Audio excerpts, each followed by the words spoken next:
Hi, everybody. Welcome to Best Whole New World. Today on Transform Your Life with Astrology with Martha Clarke, we have a great conversation.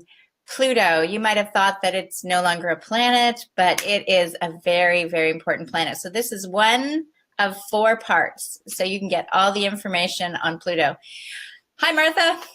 Hello, Jacqueline. How are you? It's a while since we've connected. It's lovely to be with you again. And you're all the way in Ireland today, right? Yes. I'm supposed to be in Boston, but I'm still in Ireland. Yeah, I'm in Cavan. So this is coming from the wilds of wet bogland of Cavan. It was snowing here yesterday. It's quite a Plutonian part of Ireland for me, so it's actually quite ironic that we're talking about Pluto when I'm in quite a Plutonian part of Ireland. Yeah. Is it ironic, or is it just you're in the right spot at the right time? Possibly, yeah. I've been meditating on that a lot in the last 2 or 3 days. Yeah. So would you like me to go straight in and kind of talk to people about what Pluto is about? Yeah, because I think there's a lot of things that people are, releasing and feeling that it's old, but there's maybe still owning, and, what is going on really, and how does Pluto fit into this? Yeah, well, I mean, it's a while since we spoke for kind of various practical reasons. I mean, to go back to Saturn a little bit, because that was one of the last planets we talked about before Pluto. Like what I noticed was during the winter solstice, I did a meditation evening in Boston. And what I noticed of that, Saturn went into Capricorn. And what I saw was people saying, okay, enough of the visualizing and the aspiring and the inspiration. It's time to get real and to do it. And Pluto is in Capricorn at the moment and will be for the next couple of years. And the thing about Pluto, there's a lot written about Pluto because it was discovered in 1930. And where Pluto is in your astrological chart, it's where you transform yourself several times in your lifetime. Now, for me, for example, I have quite a Plutonian chart. So that means that I actually attract quite Plutonian clients. So Pluto, I mean, it's seen as a dark planet, but it's a very misunderstood planet. It's about kind of the subconscious. It's about like the deep, dark stuff that you don't want to look at. It's about kind of being pulled back to your roots. And, in some people's charts, for example, it's very strongly linked to their family legacy and their family of origin. And as I said, where Pluto is in your chart, it's where you transform yourself several times in your lifetime. So what I found when I was in Italy, for example, my Pluto became what's known as an angular Pluto. Okay. An angular planet is a planet that sits on either your ascendant, descendant, midheaven, or your IC. And your IC is your sense of home and roots. So in your astrological chart, like the 3rd house is kind of like it's your early learning, your early childhood, your siblings, your brothers, sisters, cousins. And then the 4th house is your sense of home and your sense of where you belong. But the IC line goes way deeper than that. It goes right back to your whole family of origin. And it goes back generations and generations and generations. And a couple of months ago, I started including, because there's a grid, when you're doing somebody's chart, there's a grid that sits beside the chart. And the grid is basically showing you how all the planets talk to each other. Okay. So I started adding in the IC and the descendant into those charts, because if somebody has an angular planet on the bottom of their chart and you miss that, you're missing maybe 20% of what you could be telling them. Like, for example, in the States, I know. Yeah, it is, because very often, like if we don't grasp what's going on in our family of origin, we're just repeating the same patterns time and time and time again. Well, it's kind of like the 80-20 rule, Martha, right? In life, right? 80%, don't do something, 20% do. So that 20% that most astrologers could be missing is the game changer. Oh, absolutely. You've hit the nail on the head. Yeah. So tell me now, what's your knowledge of Pluto? What would you perceive Pluto as meaning or being? Oh, most definitely. Pluto is that opportunity to, look at the, whatever you want to call it, the shadow, the dark side, what the negative, whatever you perceive to be fear in the sense, and to transform it. It gives you the opportunity to shine the light on it and say, yeah, is that really real? No, that's an illusion. Why would I want to carry that forward? And to go from being a caterpillar to a butterfly. So that's my specialty. I think that's what it's all about, transformation. Yeah, that's what I love about you. I mean, you've just got in the heart-centered group that we met in, you've got such a different take on anybody that I've ever met. And I mean, I've met like so many highly evolved spiritual people, and your take is just completely different. Like we had conversations around that before our last live broadcast. And like what I'm doing now is I'm bringing more and more of my private life out there to share in the world. And I'm an intensely private person. And I do it to help heal others. I don't do it from an ego point of view. It's like I do it to help heal others.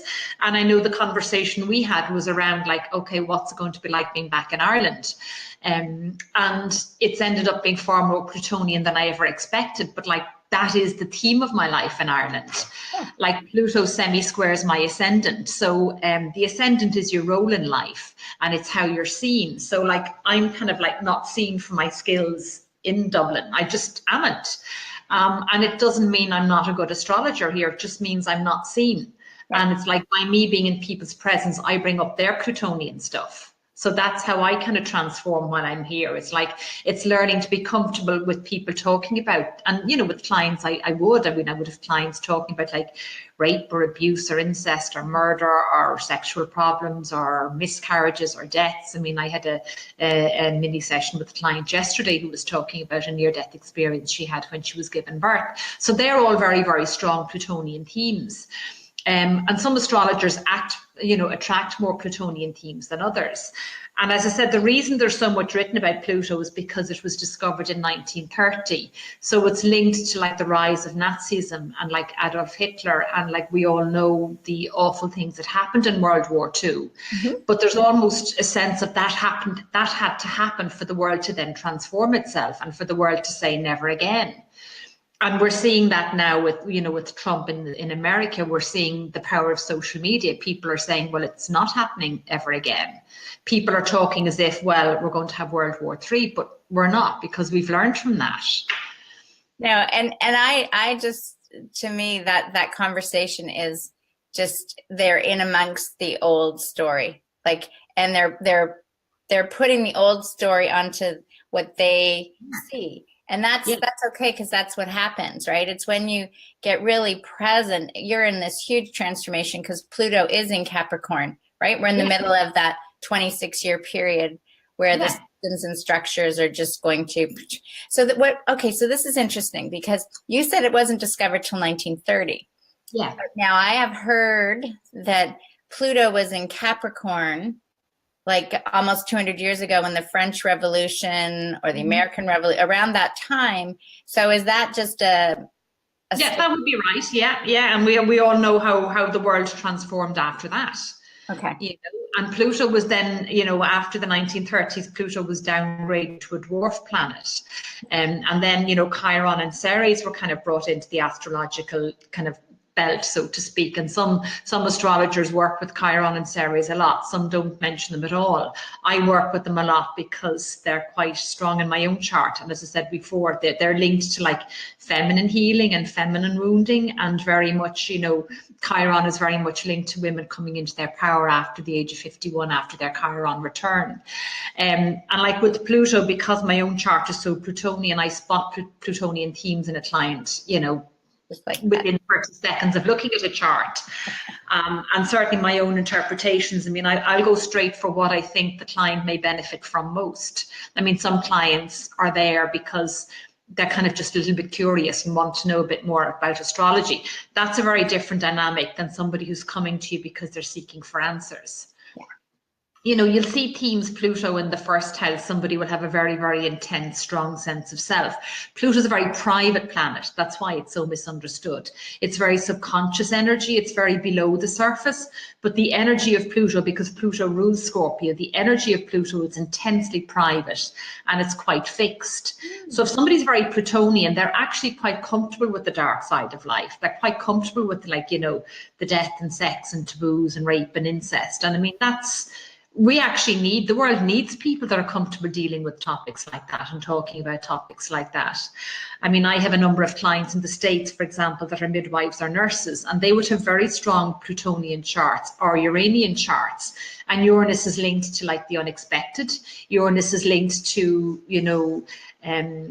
Neptune is more linked to anesthesia, but Uranus is linked to like the split second decision to bring the baby out.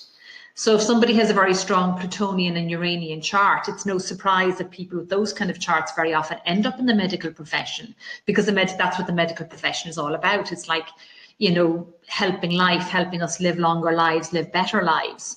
And then that's, you know, the interesting dynamics around that are compounded by, like, we now live 20 years longer than we did 50 years ago. I think we had a conversation around that in one of our last sessions. And, you know, there's no, you know, people my age, there's no guidelines for like how you handle elderly parents, and you're simultaneously handling children that are reliant on you. You know, a friend of mine, family friend of mine, was saying, you know, when his father died, he was 26 and he was given 2 days off work, and that was it. But, you know, he had, like, you know, a day job to go back to, and the rest of the family were there.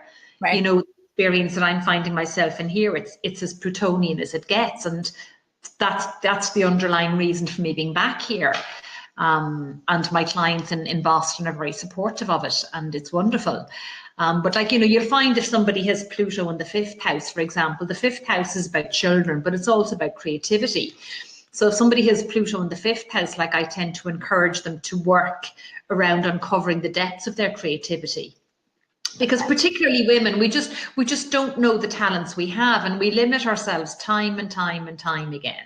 Oh no, that's so passé. We are totally aware that we are extraordinarily powerful beings, and now we're unleashing our superpower. Yeah, but it's only in the last 6 months I've seen that turnaround. You know, and and I've seen it so strongly in the States. It's like women are, you know, up to 6 months ago, it was about like women reclaiming their power and standing in their power. Whereas the theme I'm seeing now is women being healers, which is quite different. It's quite a different dynamic to standing in your power. It's just quietly healing. It's very different. Yeah, and I think there's a total difference between external power and internal power. And I feel that in the, you know, when the women's movement first started in feminism, it was about getting external power. And then the women that were becoming healers were saying, you know what, there's this power, in the sense that they use that word, internal powers. But it's that presence to know that power is, from my perspective, is someone being power is just being your perfect expression. Because when you're true to your being an astrologer, and what is coming through you, and the gifts you're giving to your clients, then you're in your power, and you're being that full on expression of the universe. And that's all we're ever supposed to do. This idea that we have to be more than someone else, or in that sense of competition, or that it's the men, you know, that stuff is so passé. Isn't it? And I'm seeing a huge shift away from that. And as I said, it's literally only in the last 6 months. It's like women being comfortable that their power as a woman is actually enough, that they don't have to go out and prove anything to anyone. It's just like women just quietly being. Just healing people by their presence. And to go back to angular planets, like if somebody has Pluto on their ascendant, for example, and the interesting thing in Boston is I have had a number of very, very Plutonian clients, like Pluto on the ascendant, or if you're Pluto rising, you know, Scorpio rising, which means Pluto is the planet that rules your whole chart. It means you'll have a very intense private sense of self. It means that's kind of like the filter system through which you see the world. It means it's the first part of you that the world sees. It means kind of like it's kind of like the quiet transformative leader. Mm-hmm. You know, if somebody is Leo rising, you know, the sun will be the planet that rules their chart. So they'll be seen as kind of like the leader, or the strong fixed energy that other people can like lean on and rest on. Whereas the Plutonian person, if somebody is Scorpio rising, the Plutonian energy around their chart will tend to be that they're comfortable dealing with any sort of type of crisis. Mm-hmm. And the thing about, you know, the danger of people, if they have very Plutonian charts, is they can get so used to being in crisis mode that they will then provoke crises where they don't need to provoke them. They'll see crisis, or they'll see drama. I mean, my own chart, for example, is what's known as Sun Pluto. And I've learned from my own astrologer, who's also Sun Pluto. Sun Pluto loves drama, but Sun Pluto always gets to the depths of things. Sun Pluto always gets to the bottom of things. Sun Pluto always uncovers like the power games that are going on. And then the trick, if you're Sun Pluto yourself, is to not engage in that. Right. And, you know, because there are certain planetary aspects and certain planetary combinations that can indicate certain themes in someone's chart. It's not necessarily true that those planetary combinations are being played out. It all depends on the level of awareness of the client. You know, but I would also have a number of clients that are Moon Pluto. So Moon Pluto can indicate, you know, issues around the mother, or a very deep, intense emotional bond with the mother, a reluctance to let go of the mother. It's kind of like the umbilical cord wasn't cut. Right. And women that have that theme in their chart, they do find it hard to step into their own power unless they've healed that. And sometimes healing that, you know, we like to think that the way of healing is to sit down and have a chat with somebody, but people that are Plutonian just don't do that. Or when you do sit down and have the chat with them, it goes on for like 4 hours. Oh, you know, when you have so much Plutonian in your chart, when you were ready, you just like, you transformed in a moment. Yeah, absolutely. Yeah. You know, because Pluto, you know, Pluto's in the 8th house at the moment, and Pluto and Saturn is in the 7th house at the moment. And the 8th house is all about, you know, sex and death and transformation after we merge with someone. So like, that's why, you know, the themes that are coming up worldwide are so Plutonian at the moment. Well, it only makes sense because it's all about transformation, right? So this is actually going to be a 4-part series, right? Yeah. So we're going to do the second part coming up next week on Monday. Yeah, let's stick to Mondays. Yeah. Stick to Monday. So every Monday at let's go with 8 a.m. Eastern time. Yeah. It would be 1 p.m. in Ireland. Yeah. Right? Yeah. And it's going to be midnight in Australia for all those people in the Heart Center group. Yeah. Well, what I'll do is, like, you know, for the next three sessions, what we can do is we can talk about Pluto in the different houses. Right. Like today is kind of a general overview of Pluto. So the next week we can talk about Pluto in the 1st, 2nd, and 3rd house, or the 4th house. And then the week after that, we could talk about Pluto, the 5th, 6th, 7th, and 8th house. And then the last week we'll talk about the 9th, 10th, 11th, and 12th house.